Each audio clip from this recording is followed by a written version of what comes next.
जय बोलो जय यीशु की जय। तेरी कुदरत की ये शान, खुद ही दाता और खुद ही दान।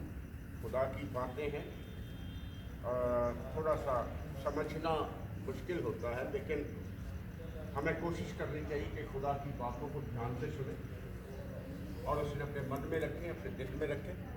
वही हमारे लिए ज़िंदगी है, वही हमारे लिए ज़िंदगी का सोच है। खुदा आपको बरकत दे, आपको आशीष दे कि आज का दिन आपके लिए बहुत ही मुबारक ठहरे, आपके लिए बहुत अच्छा ठहरे। आज शनिवार है और 2 तारीख है, कल सबत का दिन है और सबत का दिन आपके लिए बहुत ही अच्छा दिन ठहरे। आप खुदा की नज़दीकी में रहें, खुदा की बातों में रहें और कल का दिन आपके लिए, आज का दिन भी, दोनों मिल करके एक नया शतब्द शुरू करें।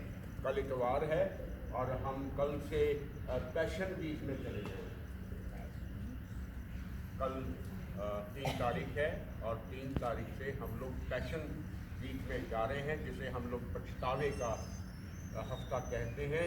हम रिपेंट करते हैं, अपनी गलतियों से, अपने गुनाहों से माफ़ी मांगते हैं। उसके बाद 10 तारीख वाला जो इतवार होगा वो होली वीक शुरू हो जाएगा, पवित्र सप्ताह शुरू हो जाएगा और खुदा का यरूशलेम में जाना, जय जयकार होना, लोगों का उसे राजा बना दिया जाना, ये सारी चीज़ें उसमें शामिल हो जाएंगी। तो आज 28वां रोज़ा है और 28वें रोज़े पर खुदा का कलाम आपसे कहता है कि खुदा का बेटा मसीहा मेरी खातिर, आपकी खातिर बिक गया, उसे बेच डाला गया।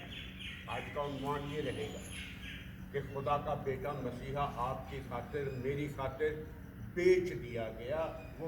वो खर्च हो गया, वो उसका मूल्य बढ़ गया और उसने अपने अंदर कोई चीज़ ना रखी, लोगों ने उसे खरीद लिया। कल मैं आपसे बयान कर रहा था कि वो औरत शमौन कोढ़ी के घर में आई। कल ज़्यादा मैं बयान नहीं कर पाया उसके बारे में, आज थोड़ा सा बयान करूँ। वो इत्र का जार लेकर के आई, बहुत कीमती हाथ था वो, आजकल भी कीमती है, उस ज़माने में तो और भी कीमती था। वो जब वो खाने पर बैठा हुआ था तो वो पीछे से आई वो औरत और उसने उसके सर पर इत्र गिरा दिया और उसका सर से लेकर के नीचे तक वो इत्र से भर गया और उसने कहा कि इसे क्यों सताते हो, ये जो कुछ कर सकी वो इसने किया है। और आप जानते हैं कि आगे जो लोग बाइबल पढ़ते हैं ना, उसका जिक्र लिखा हुआ है कि जहाँ कहीं भी खुदा के नाम का प्रचार होगा, इस औरत का जिक्र जरूर होगा, इस औरत को जरूर याद किया जाएगा। तो कल भी याद किया था, आज फिर से याद कर रहा हूँ। जब वो उसके सिर पर इत्र डाला गया तो चेलों में से यहूदा नाम का एक चेला ये कहने लगा कि ये इत्र तो बेचा जा सकता था। आज जरा ध्यान से सुनिएगा। वो इत्र मसीहा के सर पर डाला गया और उसी समय उसने फैसला कर लिया कि ये इत्र जो था ये तो 300 दिनार से भी ज़्यादा कीमत में बेचा जा सकता था। मरकुस 14 उसकी 15 आयत है, 14वां बाब है, उसकी 5 आयत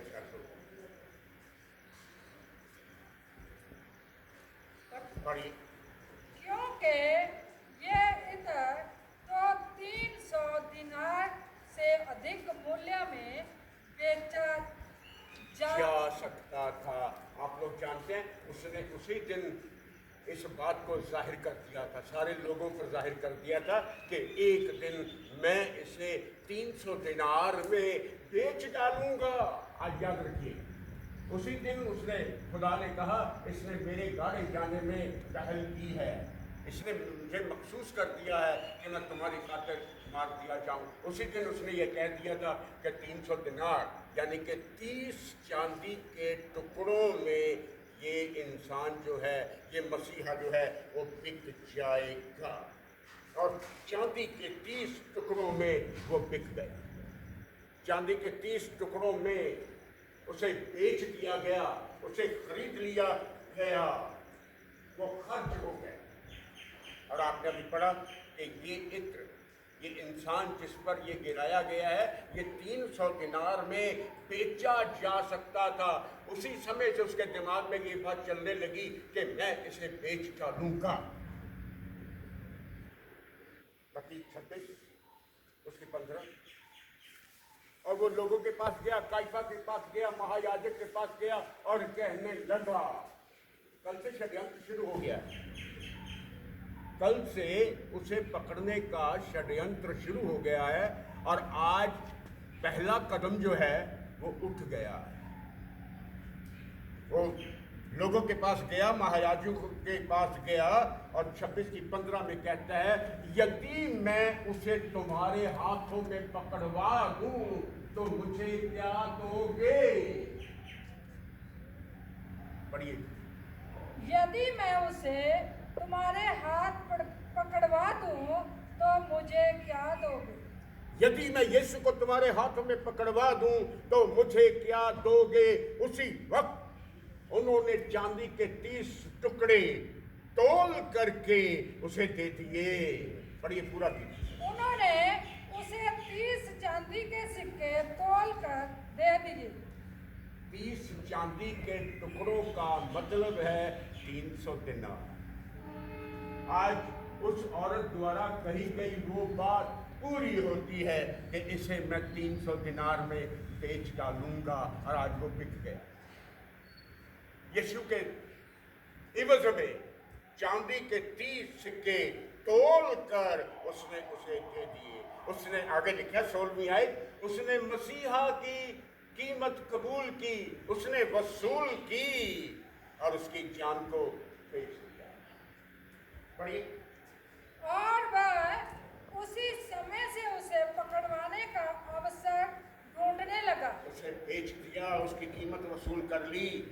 उसने अपनी जान बेची है, उसने अपनी जान की खुदकुशी कर ली है। आज यीशु को 30 चांदी के टुकड़ों में बेच करके उसने उसे नहीं बेचा है, उसने अपने आप को बेचा है। आप जानते जो बाइबल पढ़ते हैं ना, आज उसने अपनी जान की खुदकुशी की है। आज वो चांदी के 30 टुकड़े तो उसने ले लिए हैं और उसने अपनी जान जो है ना वो जोखिम में डाल दी है। वो खुद मारा जाएगा, यीशु तो जिंदा हो जाएगा, वो खुद मारा जाएगा। और बाइबल जो पढ़ते हैं उन्होंने लिखा है कि वो बाद में गया, जंगलों में गया, खुदकुशी कर ली। उसने आज अपनी खुदकुशी खुद खरीदी है, उसने अपनी जान गंवा ली है और वो उसी समय से यीशु को पकड़वाने का मौका ढूंढने लगा। इस्राएल की संतानों ने उसे बेच डाला, उसके अपने लोगों ने उसे बेच डाला, उसकी कीमत डाल दी, उस पर उसकी कीमत लिख करके उस पर डाल दी कि इतने चांदी के टुकड़ों में बिक जाएगा। और यशायाह नबी द्वारा वह कलाम पूरा हुआ, इस्राएल की संतान ने उसका मूल्य ठहरा दिया और उसे वो मूल्य मोल बेचकर आज पूरा किया गया है। अभी बताऊंगा कहां पर लिखा हुआ है। पुराने अहदनामे में मत्ती की इंजील निकालेंगे 27:9। पुराने अहद में यिर्मयाह नबी द्वारा कहा गया कि उन्होंने मेरे बदले में चांदी के 30 टुकड़े इस्राएल की संतानों ने ठहरा दिए। मत्ती 27:9। तब जो वचन यिर्मयाह भविष्यद्वक्ता के द्वारा कहा गया था वो पूरा हुआ। खुदा का कलाम है, उसका बिंदु बिंदु पूरा होगा। पुराने अहदनामे में हजारों साल पहले लिखा गया है कि इस्राएल की संतानों ने उसका मूल्य ठहरा दिया और वो चांदी के 30 सिक्कों में बेच दिया जाएगा। आज वो बिक गया, खुदा का कलाम पूरा होगा। आज लोगों ने उसकी कीमत डाल दी है। मुझे एक शब्द याद नहीं आ रहा कि क्या कहते हैं, उसके नाम का, उसके नाम की चिट्ठी डाली, उसके नाम का पंजाबी की कहते हैं, एक पंजाबी कहते हैं कुरा, उसके नाम का कुरा डाला, कुरा ही है ना, उसके नाम का कुरा डाल दिया, उसके नाम के उसके कपड़ों का कुरा डाल दिया, आपस में बांट लिए। पुराने ऐदनामे में यिर्मयाह नबी द्वारा ये वचन पूरा हुआ कि इस्राएल की संतानों ने उसका मूल्य ठहरा दिया। एक जीते जाते आदमी को, मसीहा को, खुदा के बेटे को चंद चांदी के टुकड़ों में बेच डाला। और ये कहानी उन्होंने वह 30 सिक्के अर्थात उस ठहराए हुए मूल्य को जिसे इस्राएल की संतान में से कितनों ने ठहराया था, इस्राएल की संतानों ने ठहराया है। देखिए, उस वक्त के लोगों ने मसीहा की कीमत ठहरा दी कि ये इसके सिर्फ चांदी के 30 टुकड़े हैं। वो मूल्य किसी के काम नहीं आया, पता है आप लोगों को। और बाद में उस 30 सिक्कों से एक खेत खरीदा गया, एक कब्रिस्तान बनाया गया जिसे लहू का खेत कहते हैं, और वो आज तक इस्राएल में मशहूर है। वो लहू का खेत मसीहा की कीमत से बनाया गया है, चांदी के 30 टुकड़ों से वो खेत बनाया गया है, और आज भी उसका नाम लहू का खेत कहलाता है। खुदा का कलाम है, खुदा की वाणी है, आपसे बातचीत करती है। उन्होंने मेरी मजदूरी में चांदी के 30 टुकड़े तोल दिए। मैंने क्या बुरा किया? मेरी मेहनत, मेरा प्रचार, मेरे चमत्कार, मेरा अच्छा प्रचार, उसकी कीमत सिर्फ 30 चांदी के टुकड़े। ये उसकी अच्छाई की कीमत थी, ये उसकी सच्चाई की कीमत थी। जकरिया नबी उसका 11 उसकी 12वीं आयत का दूसरा हिस्सा, उन्होंने मेरी मजदूरी में चांदी के 30 टुकड़े तोल दिए। मैं आज वो बातें बता रहा हूँ जो आम तौर पे नहीं बताई जाती। मैं हमेशा कुछ नया लाता हूँ और आपको बताने की कोशिश करता हूँ जो आम लोगों को पता नहीं होता। आज पता लग रहा है कि इस्राएल, यहूदा इस्करियोती ने नहीं बेचा उसे, इस्राएल की संतानों ने उसका मूल्य ठहराया, इस्राएल के लोगों ने उसका मूल्य ठहराया है कि चांदी के 30 टुकड़ों में बेच दिया जाएगा। उसकी सच्चाई, उसका सैक्रिफाइस, उसका उद्धार, उसकी मुक्ति की कीमत सिर्फ चांदी के 30 टुकड़े। बड़ी हैरानी वाली बात। जकरिया 11:12 का दूसरा है, उन्होंने मेरी मजदूरी में चांदी के 30 टुकड़े तोल दिए। ऐसा लिखा हुआ है, नहीं मिल रहा? रहने दो, नोट कर लें जो। तब उन्होंने मेरी मजदूरी में चांदी के 30 टुकड़े तोल दिए। जब से लेकर के अब तक खुदा के कामों की कीमत सिर्फ चांदी के 30 टुकड़े। उन्होंने मेरे इवज में चांदी के 30 टुकड़े तोल दिए। लोग नहीं जानते हैं, वो लोग नहीं जानते थे मसीहा बेशकीमत है, उसकी कोई कीमत नहीं है। सारा संसार बिक जाए तो उसका बदला नहीं दिया जा सकता। लोग नहीं जानते हैं कि वो एक बेशकीमत नगीना है। लोग नहीं जानते हैं कि सोना उसका है, चांदी उसकी है, आसमान उसका है, जमीन उसकी है। आसमान की बरकतें उसकी हैं, जमीन की बरकतें उसकी हैं। उसकी कीमत कौन लगा सकता है? लोग नहीं जानते। वो बेशकीमत है, वो संसार का बनाने वाला है, और लोगों ने उसकी कीमत सिर्फ चांदी के 30 टुकड़े लगाई है। चांदी तो मेरी है, सोना मेरा है, सोने और चांदी की खाने जो हैं वो मेरी है, और लोग उसकी कीमत लगाते हैं। बड़ी हैरानी वाली बात है। लोगों ने उसकी कीमत लगा दी, वो बेच दिया गया।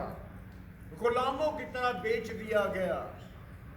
उस जमाने में यूसुफ को बेचा गया था, पता है आप लोग?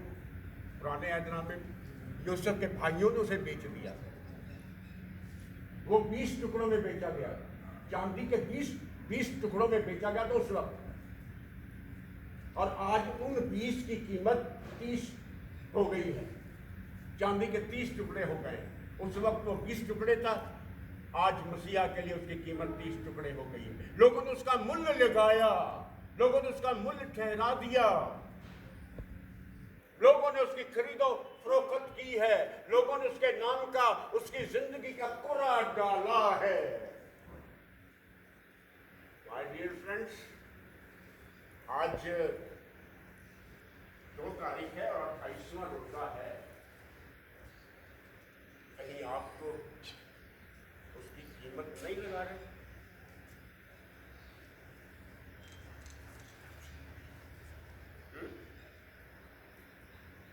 कहीं आपके मन में ऐसा विचार तो नहीं उठ रहा कि हम भी उसकी कीमत लगाएं? वो देने वाला खुदा है, वो देने वाला खुदा है। वो अपने हाथों से हमेशा आपकी तरफ देता रहता है, आपको देता रहता है। इसलिए कभी भी मन में ऐसा विचार, आज मैंने आपको बताया है कि लोगों ने उसकी कीमत लगाई है, इस्राएल की संतानों ने उसका मूल्य ठहराया है। वो मूल्य, वो मोल उसे बेचकर आज पूरा किया गया है।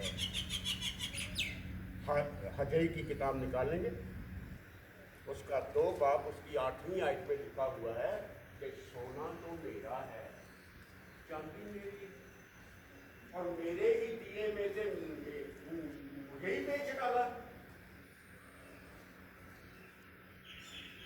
उसे पता भी नहीं चला, मैं बिक गया। उसी समय से वो उसे पकड़ने की तलाश में लग गया, वो तलाश में अब लग गया है। आने वाले दिनों में आप देखेंगे, कल पैशन वीक है, कल से इतवार है, पैशन वीक शुरू हो जाएगा, पछतावे का हफ्ता शुरू हो जाएगा। हमें रिपेंट करना है, इस्राएल की संतानों को रिपेंट करना है, पछतावा करना है। ऐ खुदाया, मैंने तेरी कीमत लगाई, मुझसे गलती हो गई है, तू तो बेशकीमत है, तू मेरे लिए अपरंपार है, तू सुप्रीम है। नहीं मिला, छोड़ दी। आखिरी आज पे जा रहा हूँ, वक्त हो गया है। जबूरों की पोथी निकाल लेंगे, उसका 24, उसकी पहली आयत बयान करती है, पृथ्वी तो मेरी है और पृथ्वी में जो कुछ है वो मेरा है, और पृथ्वी पर रहने वाले लोग जो हैं वो भी मेरे। उन लोगों ने बहुत बड़ी गलती की है कि खुदा को बेच डाला, उसकी कीमत डाली। शायद ना बेचते तो आज मौत हम पे जलवागर ना हो, हम मौत पर उसी समय फतेह पाते। लेकिन लोगों ने गलती की और उन गलतियों का हम लोग आज इतराफ करेंगे, हम उन गलतियों को मानेंगे। कल से हफ्ता शुरू हो जाएगा, आप और नजदीकी में चले जाएंगे। खुदा आपको बरकत दे। आखिर से उम्मीद करता हूँ कि आज का कलाम जो है वो आपके लिए नया कलाम होगा, एक नई बात होगी जो आज आपने सीखी है। आप इसे याद रखिएगा कि वो मेरी खातिर और आपकी खातिर बिक गया, मेरी खातिर और आपकी खातिर उसका मोल लगाया गया। ठीक है जी, वो उसने अपने आप को बेच करके हमें खरीदा, उसने अपना पाक और पवित्र लहू बहा करके हमें खरीद लिया। लोगों ने उसे बेच डाला, उसने हमें खरीद लिया। खुदा आपको बरकत दे। आपको आखिर से अपने हाथ को और अपने खुदा के सामने अंगीकार करें कि मैं गुनाहगार, प्रभु मुझसे गलती हो गई, मैं तेरा पैरोकार हूँ, तेरे हुक्मों पर चलने वाला तेरा बेटा, तेरी बेटी हूँ। खुदावंद, अनजाने में हुई गलतियों को माफ कर दे।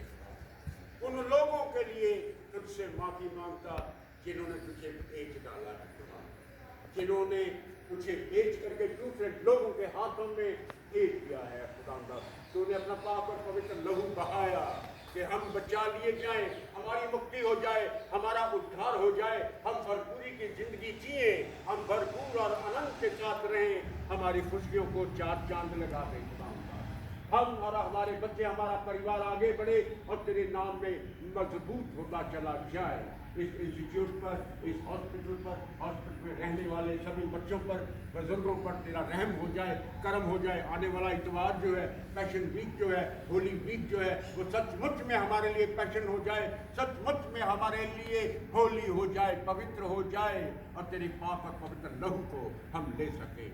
खुदाया तेरे पाक और पवित्र नाम में, उस मसीहा के नाम से जो बिक गया और आज हमसे कहता है कि मांग, मुझसे मांग ले तो मैं तुझे दे दूंगा। हम मांगने जा रहे हैं जिस तरह मसीहा ने हमें सिखाया, हम उस तरह मांगेंगे। ऐ हमारे बाप जो आसमान पर है, तेरा नाम पाक माना जाए, तेरी बादशाहत आए, तेरी मर्जी जैसे आसमान पर पूरी होती है जमीन पर भी पूरी हो। हमारे रोज के रोटी आज हमें बख्श दे कि जैसे हम अपने कसूरवारों को माफ करते, तू भी हमारे कसूर में माफ कर।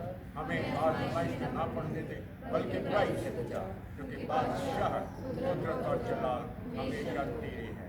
आमीन। हम खुदा की आशीष को लेने जा रहे हैं। अपने हाथों को उठा लें। इस खुदा ने अपना पाक और पवित्र लहू आपके लिए बहाया है और आप उसके खून खरीदे लोग। खुदा ने अपना पाक और पवित्र लहू बहा करके आपको खरीद लिया है ताकि आप उसकी निगरानी में रहें, आप उसके साथ रहें। वो हमें बरकतें देने के लिए जा रहा है। अब हमारे खुदा यीशु मसीह का फजल, खुदा बाप की मोहब्बत और रूह पाक के रिफाकत और शिराकत आप सबों के साथ, कुल ईमानदारों के साथ, कुल कायनात के साथ, खड़े हुए सारे प्यारे बच्चे और बच्चियों के साथ अब उसे लेकर के हमेशा हमेशा तक होती रहे। आमीन। मिलकर जोर से बोलिए आमीन। आमीन।